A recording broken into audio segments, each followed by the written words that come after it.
Bismillahirrahmanirrahim. Assalamualaikum warahmatullahi wabarakatuh. Yang saya hormati Profesor Nurul Indarti. Perkenalkan, nama saya Muhammad Iqmal Hisam Rizaldi.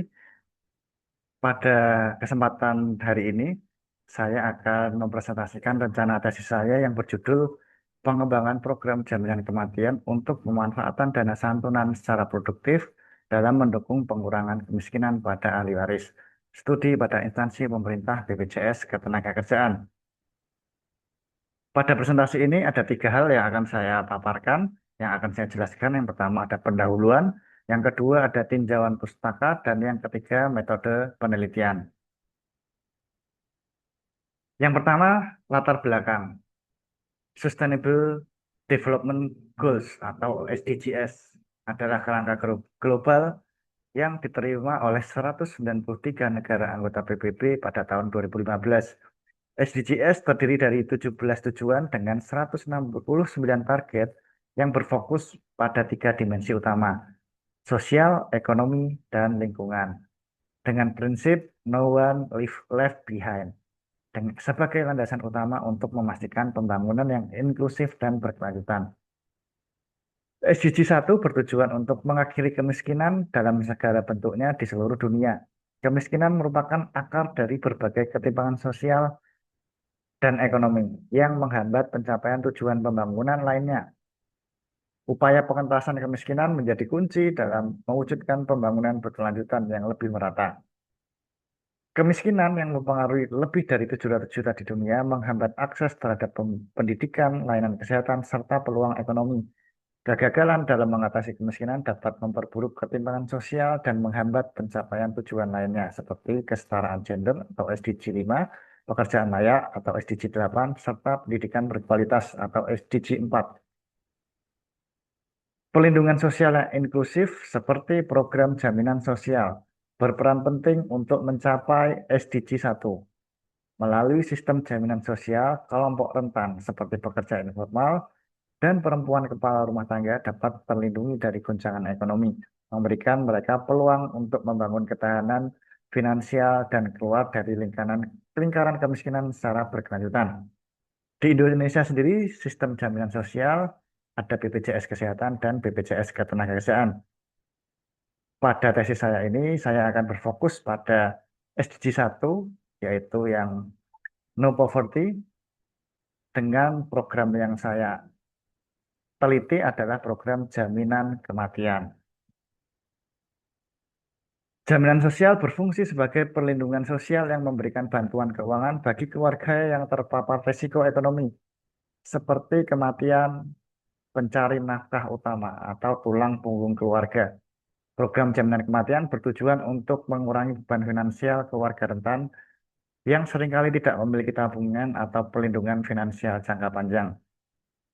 Kematian pencari nafkah atau tulang punggung keluarga memiliki dampak sosial ekonomi yang sangat besar, terutama bagi keluarga yang bergantung sepenuhnya pada pendapatan aktif tulang punggung keluarga tadi.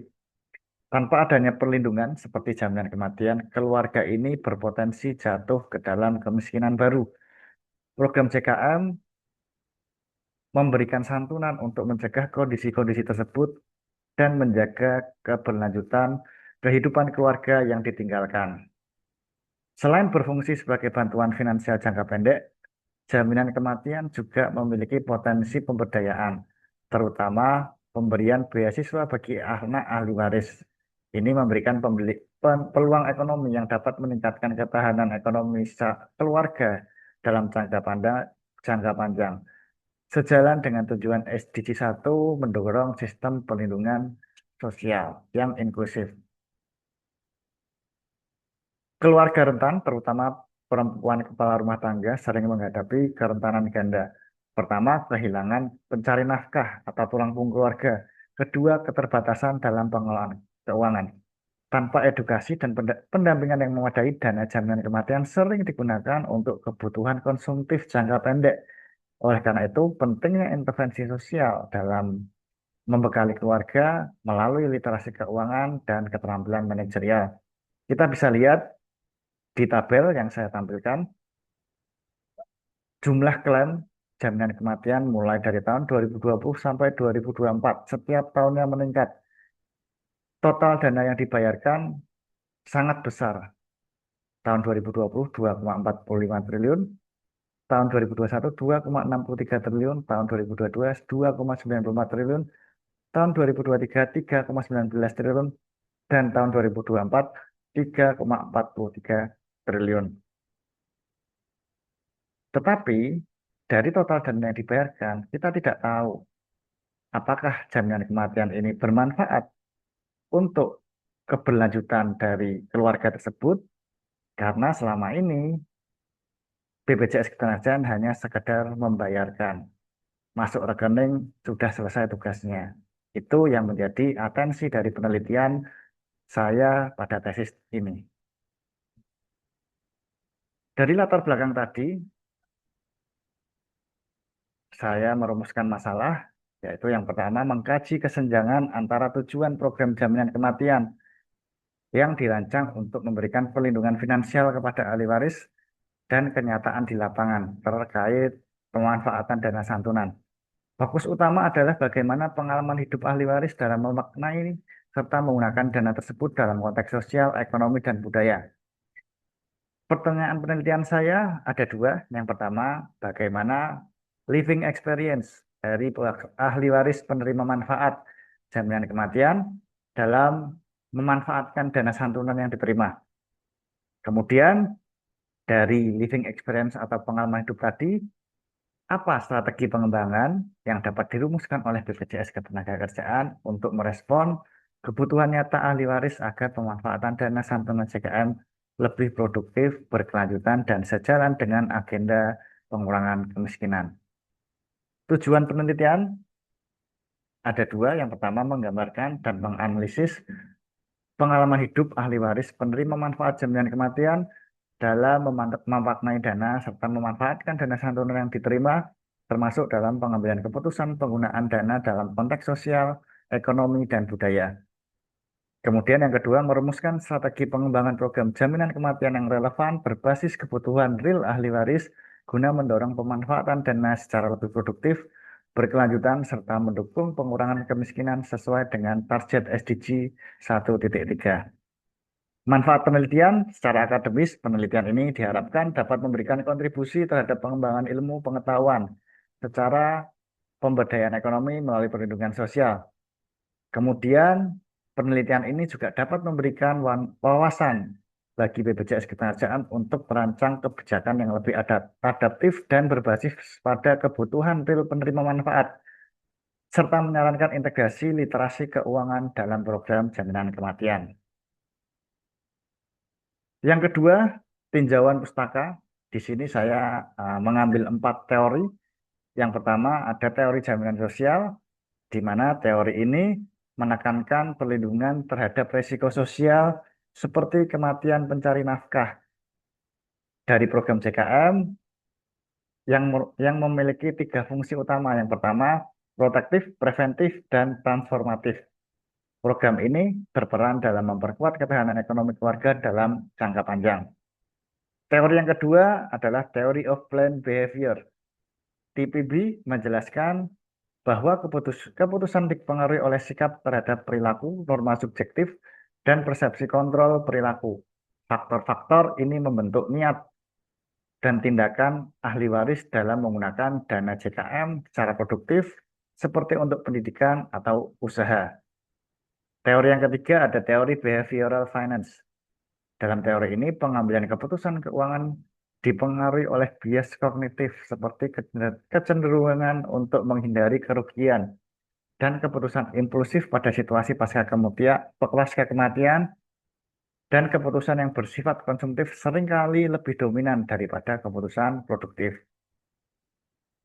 Teori yang terakhir ini untuk menjawab research question yang kedua tadi terkait strategi pengembangan program yang bisa dilakukan oleh BPJS Ketenagakerjaan melalui literasi keuangan, kemampuan untuk memahami dan mengelola aspek-aspek keuangan pribadi. Ahli waris dengan literasi keuangan lebih cenderung membuat keputusan yang produktif dalam pemanfaatan dana JKM seperti investasi, pendidikan, atau modal usaha. Selanjutnya, kerangka pemikiran dari tesis saya. Nah, jadi kerangka penelitian ini dirancang untuk memahami hubungan antara manfaat program jaminan kematian dan pemanfaatan dana oleh ahli waris. Proses pengambilan keputusan yang dilakukan oleh ahli waris dalam menggunakan dana santunan dipengaruhi oleh dua jalur utama. Yang pertama, jalur rasional yang didukung oleh literasi keuangan dan kontrol perilaku yang baik. Dan yang kedua, ada jalur irasional yang dipengaruhi oleh bias emosional, kondisi mendesak, dan norma sosial.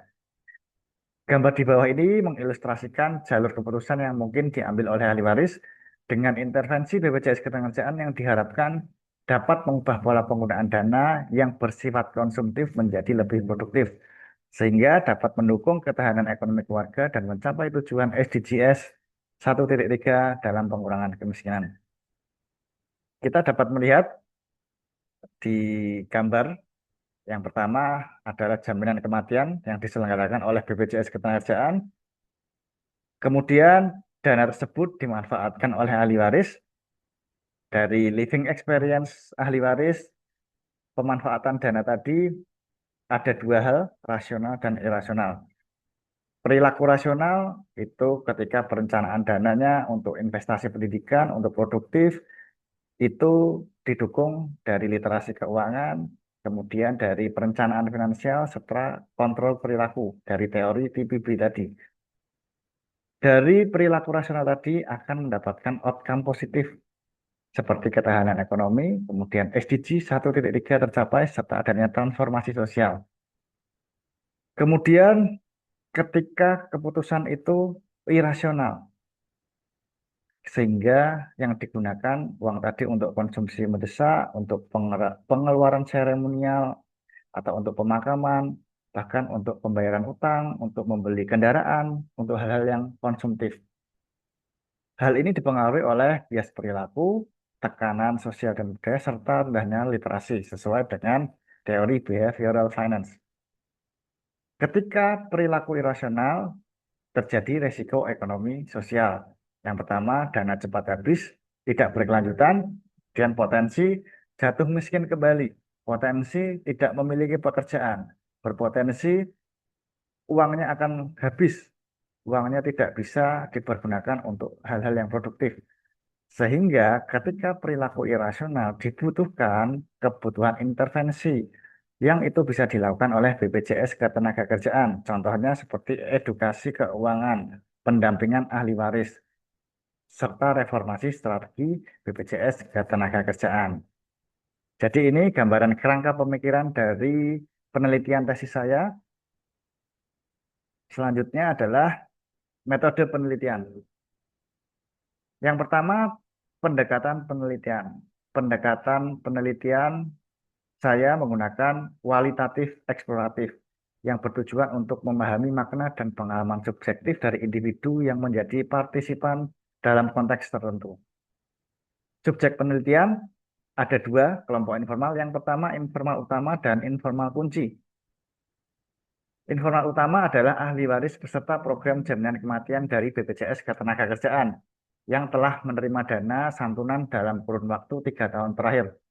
Kemudian, informan kunci merupakan pengambil kebijakan strategis di lingkungan BPJS Ketenagakerjaan, seperti Direktur Pelayanan, Direktur Renstra, Deputi Direktur yang memiliki kewenangan dalam perumusan dan pelaksanaan program jaminan kematian di tingkat nasional. Teknik pengumpulan data dalam penelitian ini dilakukan melalui wawancara mendalam atau in-depth interview, yaitu metode penggalian data kualitatif yang bertujuan untuk memperoleh pemahaman komprehensif mengenai pengalaman, makna, dan pandangan personal dari informal secara langsung dan intensif. Selanjutnya, protokol wawancara. Ada 10 protokol wawancara untuk ahli waris, serta ada 7 protokol wawancara untuk BOD BPJS Ketenagakerjaan. Yang mana semua protokol wawancara ini dasarnya dari teori-teori dari kajian literatur yang tadi sudah saya paparkan. Ada teori planned behavior, ada teori behavioral finance.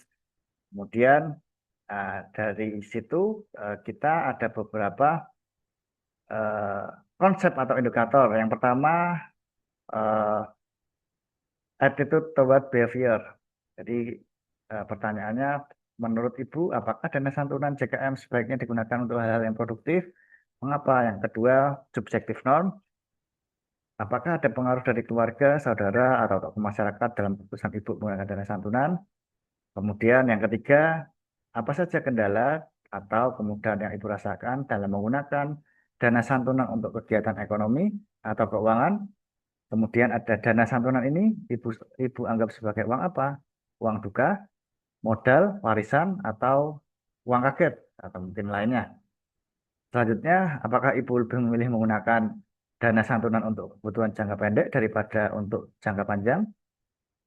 Kemudian, apakah Ibu mengetahui perbedaan antara menabung, konsumsi, atau investasi? Selanjutnya adalah, apakah pernah menggunakan produk keuangan seperti bank, koperasi, atau pinjaman usaha? Kemudian ada, apakah Ibu terbiasa mencatat pengeluaran, menyusun rencana, penggunaan dana, atau berdiskusi dengan keluarga soal keuangan? Kemudian dari sisi kebijakan BPJS TK, kita tanyakan pendapat Ibu tentang BPJS Ketenagakerjaan, program jaminan kematian seperti apa.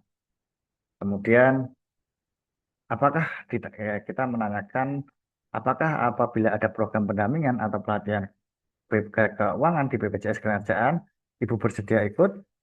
Harapan Ibu apa? Itu tadi gambaran protokol wawancara untuk ahli waris. Kemudian protokol wawancara untuk BOD BPJS Ketenagakerjaan. Yang pertama, pasti akan saya tanyakan tentang filosofi dan tujuan utama dari program jaminan kematian menurut BPJS Ketenagakerjaan itu seperti apa. Kemudian tantangan utama dalam pelaksanaan JKM, dalam penyaluran atau pemanfaatan dana seperti apa. Kemudian, apakah ada evaluasi internal mengenai seberapa besar dana santunan JKM yang digunakan untuk tujuan produktif oleh ahli waris?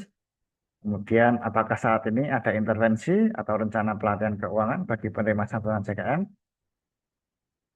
Kemudian, terkait dengan inovasi strategis, adakah rencana pengembangan program JKM agar lebih berdampak jangka panjang, seperti pemberdayaan ekonomi bagi keluarga?